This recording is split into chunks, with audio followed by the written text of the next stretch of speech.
Hey, what's up, everybody? I want to welcome you guys to another episode of Here's What I Think with your host, Charles Stebansi, where we discuss everything from current events, economics, politics, and how it all relates to business and life. And folks, we have an absolutely ridiculous show for you guys here today.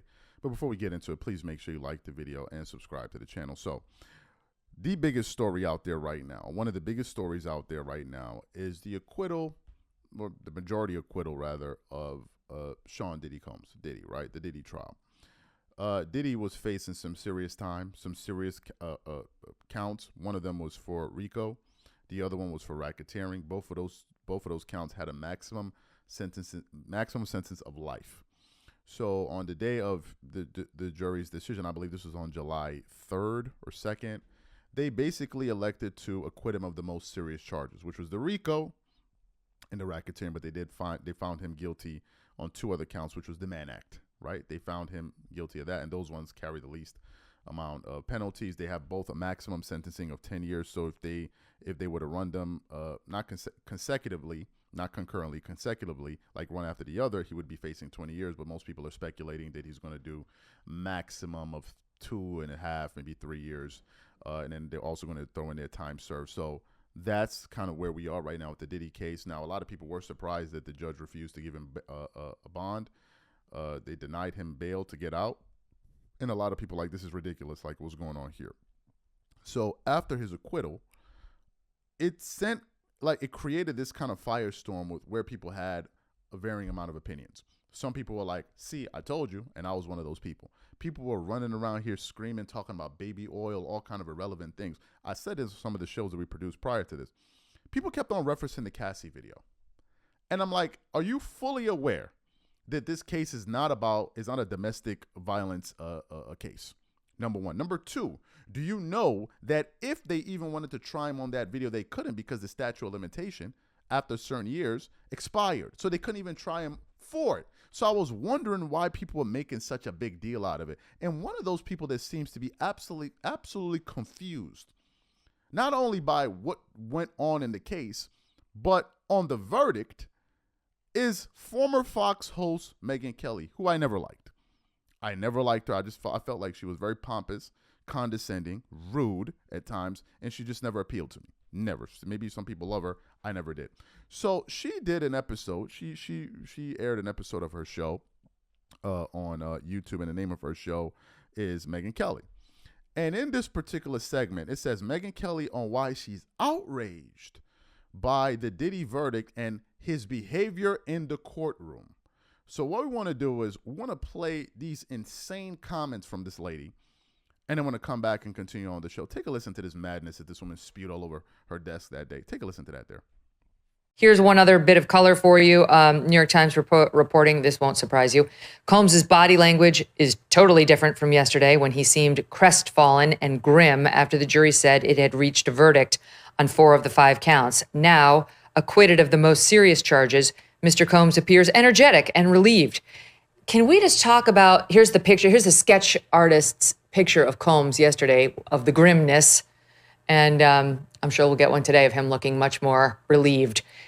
I'm so confused about, here's a little bit more, New York Times, with a touch of levity. The judge said he assumed Combs would not want to return to the Brooklyn jail where he has been held. Combs shook his head vigorously and put his hands together in prayer. Oh, it's all just so chummy inside the courtroom for this disgusting pervert female abuser who I can't believe is about to roam our streets again. I'm sorry, I'm disgusted by this verdict. This is fucking ridiculous. I just find it absolutely outrageous, the amount of crime that this guy just got away with. I believe he committed arson. He definitely battered Cassie. He battered Jane too. The statute of limitations for battery in Los Angeles, California, is 1 year. 1 year. So if they didn't charge him for battery within 1 year, and they couldn't because he bought the tape and it remained hidden thanks to those security guards out there, then they could never charge him with that again. There's no question. He dragged her back into that hotel room. Why wasn't that kidnapping? They only talked about the kidnapping of Capricorn Clark, who was his sort of main assistant, because she said he grabbed her and made her go with him over to Kid Cudi's house. There's no question he broke into Kid Cudi's house, in my view, and that he opened up the Christmas presents and locked the door in and made a threat. There's no question in my mind he was behind the arson of Kid Cudi's car, and there was proof, plenty of proof to prove that. No, okay, there was female fingerprints they found on that, the firebomb that was left there, the Molotov cocktail. And the prosecution said there's no question he didn't do it himself, but he said, I'm going to bomb Kid Cudi's car. It's in writing. Cassie Ventura emailed her mother saying, oh my God, he's threatening to bomb his car. And 2 weeks later, it got bombed. Oh, gee, it was just some third party who also had, it's just like the proof was there. Yeah. The beatings, the threats that if they didn't go back into those rooms and get off with these male escorts, that they were going to get beaten. The testimony from that Daniel Phillip, who was the male escort, who heard Combs abusing Cassie behind the door. And she was screaming, I'm sorry, as he heard him slapping her. Get back out there. She came back out. She was shaking. She got back into the escort's lap, physically shaking. She was so scared to the point where that guy couldn't perform sexually because this was so horrifying to him. What in the actual F went on in there? So you heard what Megyn Kelly said. She's infuriated that he would get off. How could they not figure it out? It was so clear to see, Megyn, excuse me, if it was so clear to see, and the government wasted millions and millions and millions of dollars raiding this guy's house, calling in, like it was an absolute spectacle. If it was so clear to see, why was he acquitted? Why was there, even when they did another mock trial with a separate set of people to judge the case, they said they would have also acquitted him on the major charge? Why is that? Number one. Number two, and this is the part that really is pissing me off. And I figured it out. I figured out what to talk about on this channel. I'm going to be talking about things that annoy me. If I see something that annoys me, I'm like, hey, man, let's cut on the camera. Let's vent a little bit and let's turn off the camera and let's wait for the next moment. This is something that really bothered me, and I'm going to tell you why. To hear these words that are coming from a person that supported Trump, who has 34 felony counts. 34. Diddy's a first-time felon. He has 2. She had no issue supporting Trump, who has 34 felonies, is astounding to me. I am floored by her position. Let me read from an article quickly. It's from NPR.org. Let me read it for you. It says Trump is found guilty on 34 felony counts. 34! Jurors in New York in the New York criminal trial against former President Donald Trump has convicted him of 34 felony counts of falsified business records.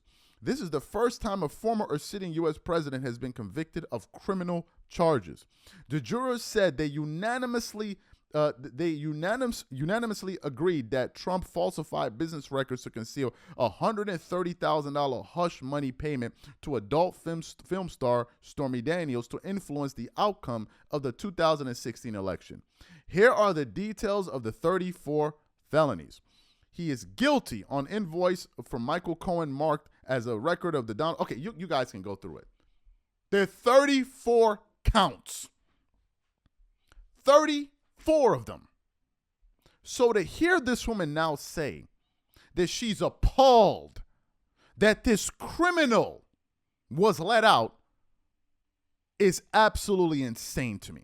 Because the question now becomes, why did you give Donald Trump the benefit of the doubt, but you're not giving it to Diddy? Why is that, Megyn? You see, some people can say, "Oh, she's being she's being sexist." No, she's not being sexist, because Trump is a male as well. If it was a woman, then that'll be different. But in this case, they're both 2 males. So, Megyn, excuse me. Some of us want to know, why is it different in this case? You're talking about the guy was celebrating that he was acquitted of the most serious charges, which were racketeering and RICO. I'm confused. Is he not supposed to celebrate? Are you a bloody idiot, or are you not? What is he supposed to do? Sit up there and be angry that he has an opportunity to get his life back? The jury said he wasn't guilty. Your opinion is irrelevant. You're not a juror, nor are you a judge. So what makes you feel like your position matters? They tried it in court. They spent millions and millions of dollars and they lost. But you sitting there because you have some type of preconceived notion of Diddy and what you feel like justice should have been. You feel like he should have been tried for it. I also got some new breaking news for you. Cassie is being sued by one of the male sex workers. You didn't know that, now did you? You bloody idiots. But you got an issue with Diddy. And I wonder why, Megyn Kelly. I wonder why.